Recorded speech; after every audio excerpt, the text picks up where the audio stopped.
नमस्कार मेरे प्रिय विद्यार्थियों, सबसे पहले हिंदी एजुकेशनल चैनल में मैं आपका स्वागत करता हूं।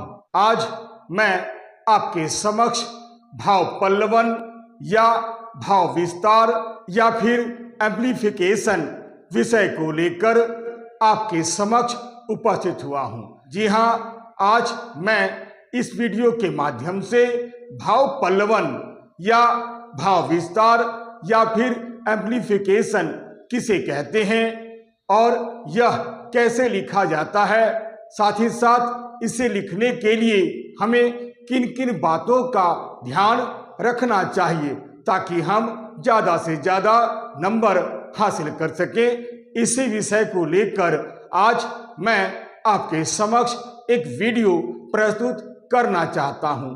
इसे आप ध्यान देकर सुनने की कोशिश कीजिएगा। तो चलिए समय नहीं लेते हुए मैं इस वीडियो को शुरू करता हूं। जी हां, मेरा टॉपिक है भाव पल्लवन या भाव विस्तार या फिर एम्प्लीफिकेशन। जी हां, भाव पल्लवन दो शब्दों से मिलकर बना है। भाव जोड़ पल्लवन, यानी भाव का अर्थ होता है मन में उत्पन्न होने वाला विचार या ख्याल या फिर सोच, और पल्लवन का अर्थ होता है विकास करना, यानी विषय का विस्तार करना। इस प्रकार भाव पल्लवन का अर्थ होता है भाव को विस्तृत रूप से प्रस्तुत करना या प्रसारित करना। जी हाँ, भाव पल्लवन को भाव विस्तार भी कहा जाता है।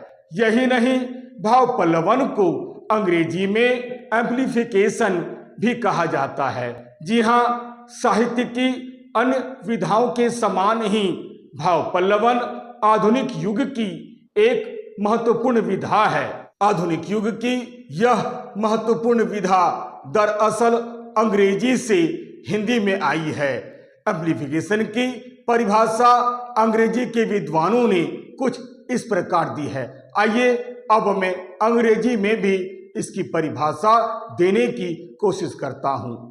Amplification is an act of expansion और enlargement of thought process by manner of representation, यानी किसी गुथे हुए विचार या भाव के विस्तार की प्रक्रिया को हम भाव विस्तार कहते हैं या फिर भाव पल्लवन कहते हैं। जी हाँ, एक और परिभाषा हम यहाँ पर दे सकते हैं, जैसे किसी उक्ति या वाक्य या सूक्ति या कहावत या फिर लोकोक्ति आदि के अर्थ को विस्तार रूप से प्रस्तुत करने की प्रक्रिया को हम भाव पल्लवन कहते हैं या फिर इसे हम भाव विस्तार भी कहते हैं, और तो और अंग्रेजी में हम इसे एम्प्लीफिकेशन कहते हैं।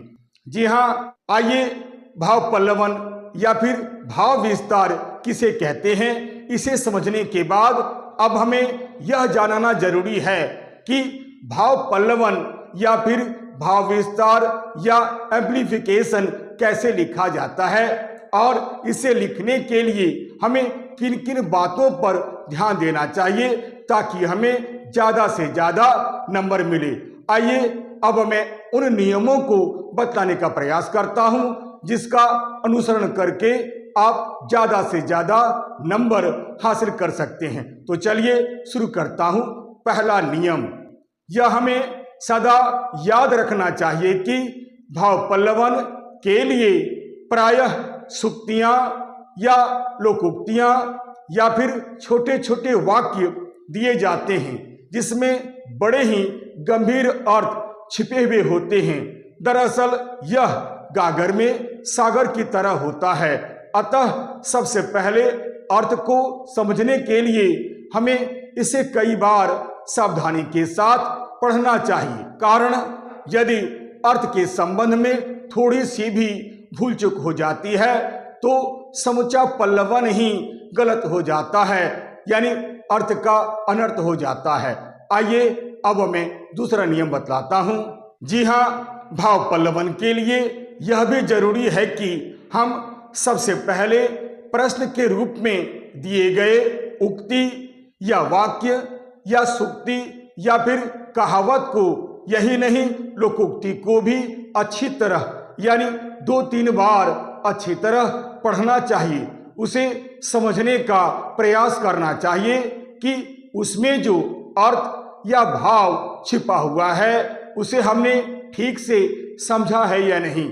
यानी 2-3 बार पढ़ने के बाद उसे अच्छी तरह समझकर अनुच्छेद में बांटकर तथा क्रमबद्ध रूप से लिखने का प्रयास करना चाहिए।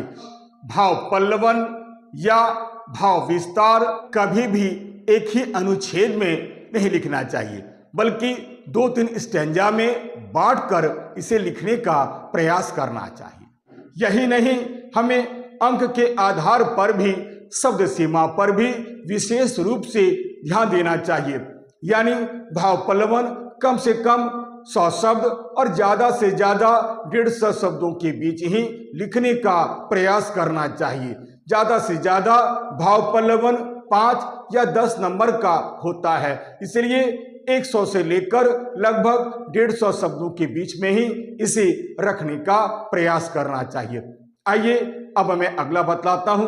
अगला यानी तीसरा पॉइंट हमारा है, अच्छा पल्लवन लिखने के लिए यह जरूरी है कि भावों और विचारों को स्पष्ट रूप से लिखने के लिए तथा अपनी बात की पुष्टि के लिए हमें बाहर से उदाहरण या दृष्टांत देने का भी प्रयास करना चाहिए।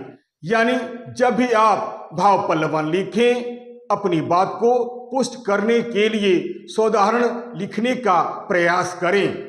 इस संदर्भ में हमें सदैव यह याद रखना चाहिए कि विषय वस्तु का हमेशा समर्थन करें, हमेशा मंडन करें, इसे कभी भी खंडन करने का प्रयास नहीं करें।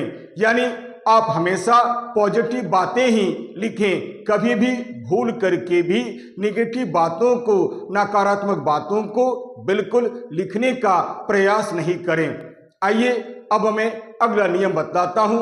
अगला हमारा नियम है चौथा नियम, यानी हमारा 4th नियम है, भाव पल्लवन की भाषा हमेशा सरल, सरस, सहज, स्पष्ट और क्रमबद्ध रूप से तथा अपनी भाषा होनी चाहिए। लिखते समय हमेशा आप अन्य पुरुष यानी वह शब्द का प्रयोग करना चाहिए। आइए अब मैं अगला बताता हूं। अगला यानी 5वां नियम। 5वां नियम यह है कि भाव पल्लवन करते समय यह हमेशा याद रखना चाहिए कि भाव पल्लवन कभी भी निबंध नहीं होता है, अतः यह निबंध से छोटा होना चाहिए। हमें यह भी याद रखना चाहिए कि भाव पल्लवन में दिए गए विषय में हमें अंतर्निहित भावों या विचारों को ही विस्तार पूर्वक रखने का प्रयास करना चाहिए। हमें यह भी कभी नहीं भूलना चाहिए कि भाव पल्लवन का लेखक समीक्षक नहीं होता है, इसलिए उसकी दृष्टि कभी भी खंडनकर्ता की दृष्टि नहीं होनी चाहिए। उसका कार्य सिर्फ दिए गए विषय के भावों या विचारों की पुष्टि के लिए नाना क्षेत्रों के उदाहरण और दृष्टांत जुटाने का प्रयास करना चाहिए और उन्हें इस प्रकार सजाकर प्रस्तुत करने का प्रयास करना चाहिए कि विषय का गूढ़ार्थ अच्छी तरह से समझ में आ जाए। यानी आप अपनी बात को इस प्रकार रखें कि उक्ति या फिर सूक्ति या फिर लोकोक्ति में जो भीतरी अर्थ छिपा हुआ है वह अच्छी तरह से समझ में आ जाए। आइए अब मैं अगला नियम बताता हूं, यानी 6वां हमारा नियम है जो इस प्रकार है। 6वां नियम है, भाव विस्तार करते समय हमें कभी भी अनावश्यक बातों को अनावश्यक रूप से विस्तार देने का प्रयास नहीं करना चाहिए। जितनी बातें लिखनी हो बस उतनी ही बातें लिखिए। हमें सदैव अनावश्यक बातों से बचने का प्रयास करना चाहिए। यानी भाव पल्लवन न तो बहुत अधिक छोटा होना चाहिए और न ही बहुत ज्यादा बड़ा होना चाहिए, बल्कि विषय के अनुसार ही अपने बातों को रखने का प्रयास करना चाहिए। आइए अब मैं अगला नियम बतलाता हूं, जो हमारा 7वां नियम है। 7वां हमारा नियम है, भाव पल्लवन करते समय एक ही बात को बार बार दोहराने का प्रयास बिल्कुल नहीं करना चाहिए। आइए अब मैं 8वां नियम बतलाता हूं। भाव विस्तार करते समय हमेशा शब्दों की अशुद्धि पर भी विशेष रूप से ध्यान देना चाहिए। ज्यादा वर्तनी संबंधी अशुद्धियां होने पर विद्यार्थी अंक खो बैठते हैं। अतएव जितनी भी बातें लिखे शुद्ध शुद्ध लिखने का प्रयास करें। साथ ही साथ विराम आदि चिन्हों का भी सुंदर ढंग से प्रयोग करें। आइए अब मैं अगला नियम बतलाता हूं, यानी 9वां हमारा नियम है। हमें यह सदैव याद रखना चाहिए कि भाव पल्लवन दरअसल व्याख्या नहीं होता है। यह सच है कि भाव पल्लवन और व्याख्या में काफी समानता है, फिर भी दोनों में पर्याप्त अंतर भी है। दोनों में मुख्य अंतर यह है कि जब हम किसी पंक्ति की व्याख्या करते हैं उस समय पाठ तथा लेखक का नाम देना जरूरी हो जाता है, पर भाव पल्लवन में इसकी कोई आवश्यकता नहीं होती है। अतः भाव पल्लवन में लेखक और संदर्भ की जानकारी होने पर भी इसका कभी भी उल्लेख नहीं करना चाहिए। आइए अब मैं अंतिम नियम बतलाने का प्रयास करता हूं। यह भाव पल्लवन का अंतिम नियम है। जी हाँ, भाव पल्लवन करते समय हमेशा व्यास शैली का ही प्रयोग करना चाहिए, यानी पहले हम अपने भाव को विस्तार से प्रस्तुत करेंगे, फिर अंत में उसे सूत्रधार के रूप में समेटने का भी प्रयास करेंगे। आशा करता हूं भाव पल्लवन या भाव विस्तार कैसे लिखा जाता है इसे आपने अच्छी तरह से समझ लिया होगा। यदि आप इन नियमों का पालन करेंगे तो उम्मीद करता हूं आपको भाव विस्तार में या फिर भाव पल्लवन में कहीं आपको किसी भी तरह की परेशानी नहीं उत्पन्न होगी और आप ज्यादा से ज्यादा नंबर लाने में सफल हो सकेंगे। आइए इसे मैं एक उदाहरण के तौर पर भी प्रस्तुत करना चाहता हूं, ताकि आप इसे आधार बनाकर अगला भाव पल्लवन अवश्य ही करने की कोशिश करेंगे। तो चलिए शुरू करता हूं।